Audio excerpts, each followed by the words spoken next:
Assalamualaikum warahmatullahi wabarakatuh. Perkenalkan, nama saya Novia S. Firdausi Lailia, NIM 12631120120, jurusan Manajemen Dakwah, UIN 1 Tulungagung. Di sini kami perwakilan dari kelompok 6 dari mata kuliah Metodologi Penelitian Kualitatif akan menjelaskan tentang informan, metodologi pengumpulan data, dan teknik penelitian kualitatif. Pada kesempatan kali ini, saya akan menjelaskan tentang metode observasi. Beberapa bentuk dalam observasi yang dapat digunakan dalam penelitian kualitatif.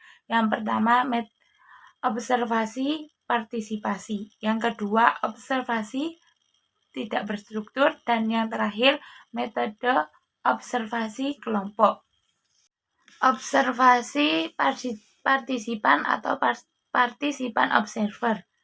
Di sini observasi sendiri atau pengamatan adalah kegiatan keseharian manusia dengan menggunakan panca indera. Panca indera apa? Panca indera mata. Sebagai alat bantu utamanya selain panca indera lainnya seperti telinga, penciuman, mulut, dan kulit.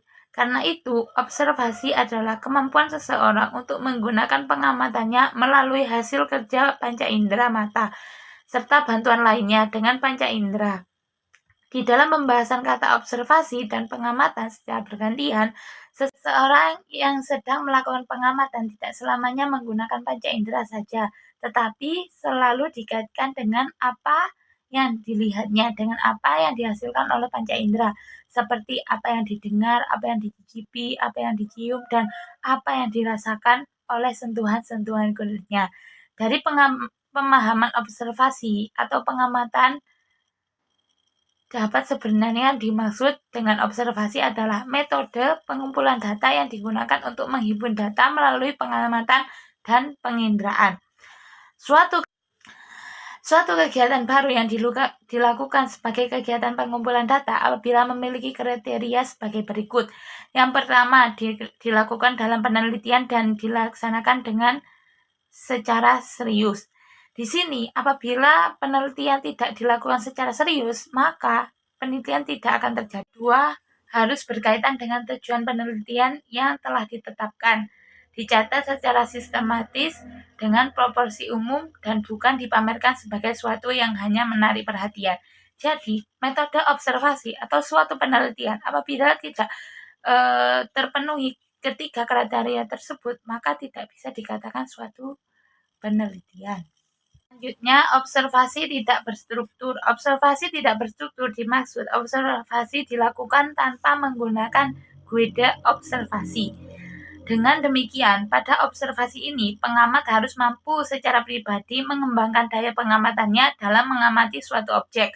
Pada observasi ini, yang terpenting adalah pengamat harus menguasai ilmu tentang objek secara umum dari apa yang ingin diamati. Hal mana yang membedakannya dengan observasi partisipasi, yaitu pengamat tidak perlu memahami secara teoritis terlebih dahulu sebelum objek penelitian pengamat dalam mengamati objek baru itu. Yang selanjutnya yakni observasi kelompok. Observasi ini dilakukan secara kelompok terhadap suatu atau beberapa objek sekaligus. Misalnya, suatu tim peneliti yang sedang mengamati gejolak harga pasar akibat kenaikan BBM biasanya bekerja dengan mengamati beberapa gejala lain yang berpengaruh terhadap perubahan harga pasar tersebut.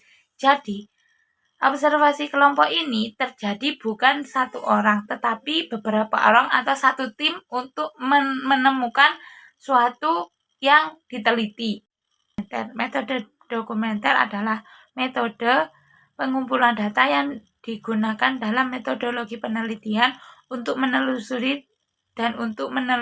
data historis. Yang metode dokumenter ada dua. Yang pertama dokumen pribadi, yang kedua dokumen resmi. Yang pertama dokumen pribadi. Dokumen pribadi adalah catatan atau karangan seorang secara tertulis tentang pengalaman dan kepercayaannya.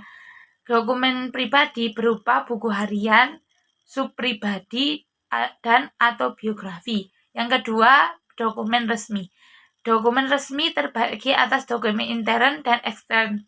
Dokumen intern dapat berupa memo, pengumuman, instruksi, aturan-aturan lembaga untuk lapangan sendiri atau laporan rapat, keputusan pemimpin kantor, konveksi, yaitu kebiasaan yang berlangsung di suatu lembaga dapat dan lain sebagainya. Dokumen ekstern berupa bahan-bahan informasi yang dikeluarkan suatu lembaga seperti majalah, buletin, berita-berita yang disiarkan ke media massa, pengumuman atau pemberitahuan suatu lembaga untuk menggunakan dokumen ekstern ini sebagai kontak sosial dengan dunia luas. Metode yang selanjutnya yakni metode bahan visual.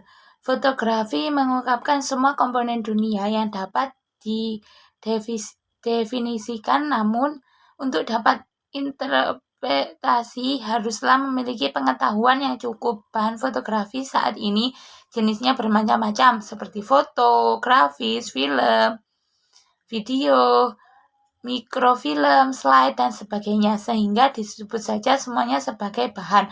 Visual bahan atau visual bermanfaat untuk mengungkapkan suatu berkaitan antara subjek, penelitian, dan peristiwa di masa silam atau peristiwa saat ini. Bahan visual juga memiliki makna spesifik terhadap objek atau informan penelitian. Keterkaitan objek dengan informan penelitian dengan peristiwa masa lalu atau peristiwa saat ini dapat diketahui dari beberapa hal. Yang pertama, bagaimana hubungan antara pemilik bahan visual dan peristiwa di masa lalu. Yang kedua, apakah lingkungan sosial di sekitar objek dan informan penelitian saat itu memiliki keterkaitan dengan sebuah pemaknaan yang dapat digali di sini. Yang ketiga, apa makna bahan visual itu dalam kehidupan objek dan informan penelitian saat itu dan saat sekarang. Yang keempat, sejauh mana bahan visual itu memberi petunjuk kepada peneliti untuk menemukan bahan informasi baru.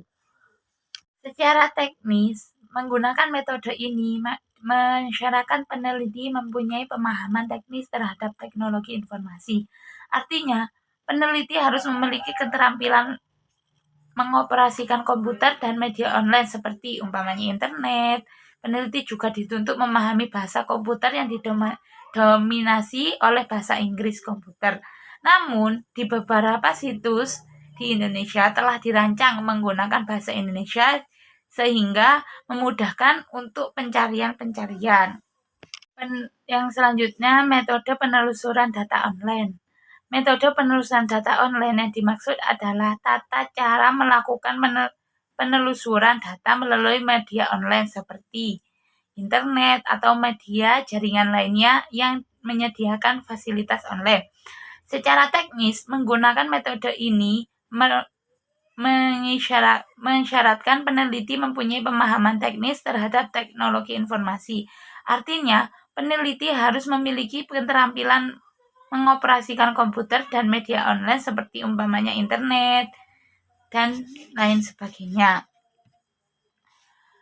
Prosedur terpenting pada penggunaan metode ini adalah penyebutan sumber data dan kapan ia melakukan penelusuran, baik itu informasi teori maupun data. Penyebutan sumber menjadi sangat penting. Jika peneliti menggunakan mesin printer untuk mencetak hasil penelusuran, maka di setiap bagian atas atau bawah kertas sebelah kiri atau kanan kertas akan menunjukkan alamat dan direktori data, informasi maupun artikel itu ditemukan, sehingga setiap orang dapat menguji kebenaran hasil penelusuran dari penelitian tersebut kapanpun itu bisa diteliti atau bisa ditelusuri. Sumbernya dari mana, ada plagiasi atau tidak, maka harus dicantumkan di mana sumber data tersebut. Sekian dari saya. Apabila ada salahnya, saya mohon maaf yang sebesar-besarnya. Assalamualaikum warahmatullahi wabarakatuh.